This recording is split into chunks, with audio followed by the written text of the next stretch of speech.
कैसे हैं भैया आप लोग? बढ़िया। आज के इस लेक्चर में हम लोग जो है भैया शुरू करने वाले हैं धातु, अधातु तथा उपधातु से रिलेटेड कुछ क्वेश्चंस जो आरआरबी ग्रुप डी में पूछे गए हैं, आरआरबी जे में पूछे गए हैं, आरआरबी एएलपी यानी असिस्टेंट लोको पायलट में भी पूछे गए हैं। तो चलिए इन क्वेश्चंस का 1 बाय 1 करके स्टडी करते हैं विथ ऑप्शन। ये कब पूछे गए हैं ये भी हमने लिख दिया है। तो चलिए इनका स्टडी शुरू करते हैं। तो मैंने भैया पहला क्वेश्चन लिखा है, डैश प्रकृति में विद्युत धनात्मक होती है। एक भी प्रश्न मैं अपने से नहीं लिखता हूँ, ये प्रीवियस ईयर में पूछे गए क्वेश्चन हैं और मैंने खान सर की बुक से निकाला है ये क्वेश्चन, जो कि मैं पहले वीडियो में बता चुका हूँ आप लोगों को।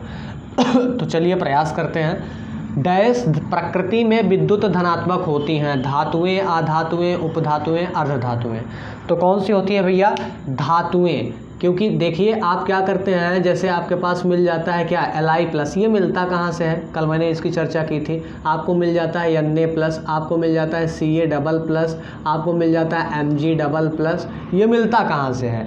Li का परमाणु क्रमांक यानी लिथियम का परमाणु क्रमांक कितना होता है भैया? कितना होता है? 3। और जब इसका इलेक्ट्रॉनिक विन्यास करते हैं यानी इलेक्ट्रॉनिक कॉन्फ़िगरेशन करते हैं तो कितना हो जाता है? 2, 1। यानी हम नाभिक के चारों ओर कक्षाएँ होती हैं ना, Kl, Mn, K में 2 इलेक्ट्रॉन, L में 8 इलेक्ट्रॉन, M में 18 इलेक्ट्रॉन और N में 32 इलेक्ट्रॉन। तो इस हिसाब से क्लासिफिकेशंस होता है। बोर ने अपना परमाणु मॉडल दिया था, तो इसके बारे में आप सेपरेट वीडियो डालेंगे, लेकिन अभी इस कॉमन सेंस के हिसाब से समझने का प्रयास कीजिएगा। ये तत्व है, इस तत्व के बाह्य कोश में कितने, लिथियम के बाह्य कोश में कितने इलेक्ट्रॉन होंगे बेटा? एक ही भैया काहे होंगे? समझने का प्रयास करो, क्योंकि एक इसलिए होंगे कि 2 पहले कक्षा में हो गए और 1 लास्ट वाली कक्षा में। तो जब ये अपना 1 इलेक्ट्रॉन ऑक्टेट पूरा करने के लिए डोनेट करता है तो इसके ऊपर प्लस चार्ज। इसी प्रकार इसके ऊपर भी 1 अपना 2, 8, 1, क्योंकि परमाणु क्रमांक सोडियम कितना होता है भैया? 11। सोडियम परमाणु क्रमांक कितना होता है?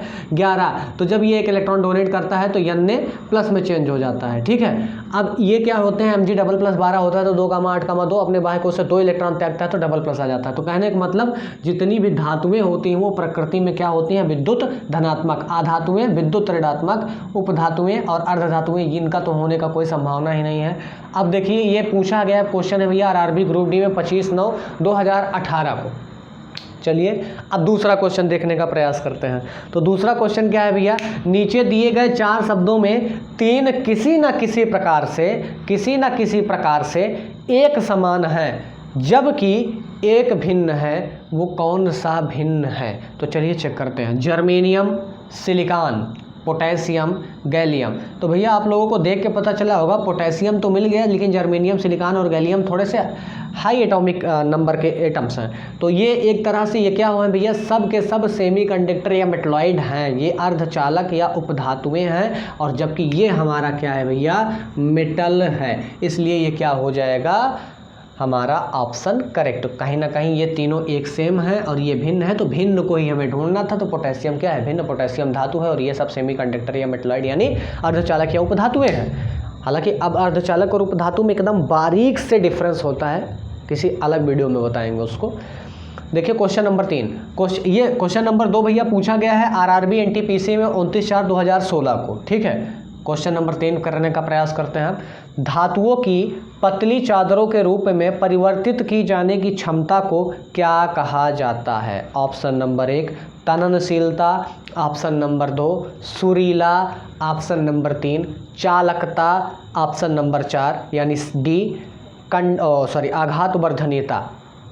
अब इसे समझने का प्रयास कीजिए। ये पूछा गया भैया आरआरबी जेई में और आरआरबी ग्रुप डी में। आरआरबी जेई में पूछा गया है 28/5/2019 को और आरआरबी ग्रुप डी में पूछा गया है 17/9/2018 को।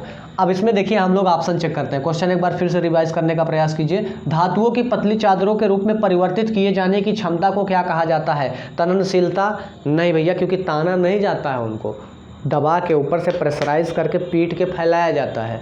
तो सुरीला का मतलब क्या होता है? सुरीला को अंग्रेजी में हम हार्मफुल बोलते हैं, यानी हानिकारक।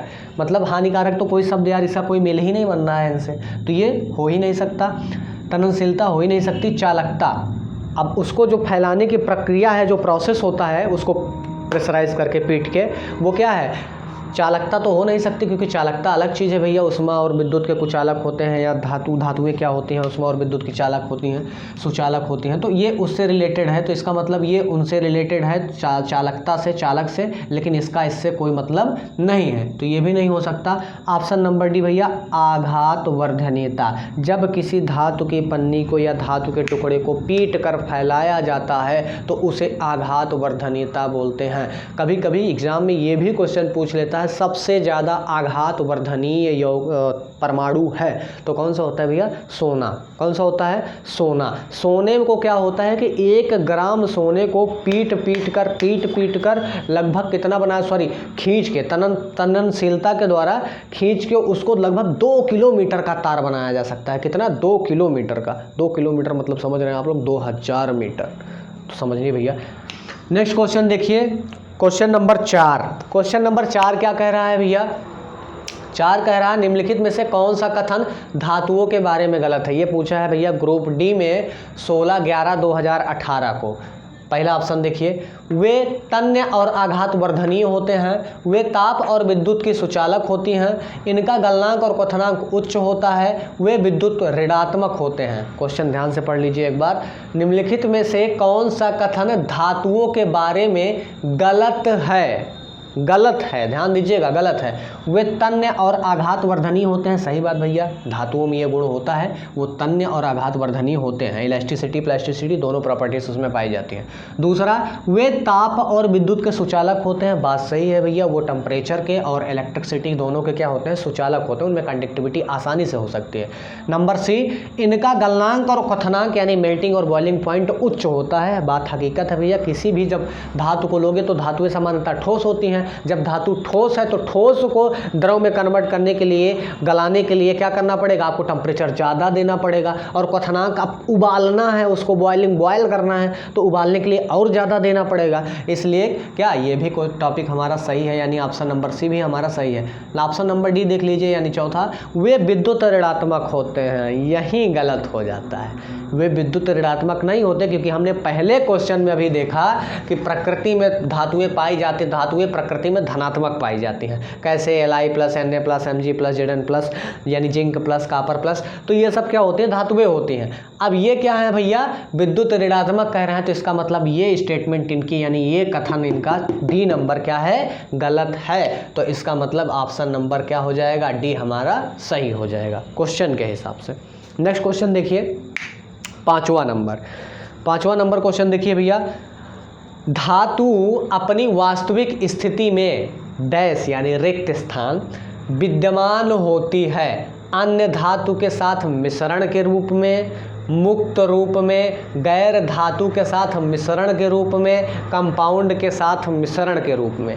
तो भैया अन्य धातु के साथ मिश्रण के रूप में कोई भी धातु नहीं पाई जाती है, मुक्त रूप में पाई जाती है। कोई भी धातु हो अगर वो पाई जाती है, जैसे सोडियम है, लिथियम है, पोटेशियम, जितनी भी धातुएं होती हैं जब भी वो पाई जाती है तो मुक्त रूप में पाई जाती है। किसमें? मुक्त रूप में। अब इन दोनों ऑप्शन का मतलब समझिए, ए और सी दोनों ऑप्शन एकदम सेम है, थोड़ा ध्यान दीजिए। अन्य धातु के साथ मिश्रण के रूप में, गैर धातु के साथ, गैर मतलब भैया अन्य, बाकी पूरा ऑप्शन वही सेम दे दिया है एग्जाम में। डी ऑप्शन, कंपाउंड के साथ मिश्रण, कंपाउंड का मतलब हिंदी में होता है भैया यौगिक के साथ मिश्रण के रूप में, तो इसका मतलब ये भी ऑप्शन सही नहीं होगा, तो मुक्त रूप में। ये क्वेश्चन पूछा गया भैया आरआरबी ग्रुप डी 4/12/2018 को। तो चलिए, वीडियो अच्छी लगे तो कमेंट और शेयर कीजिए।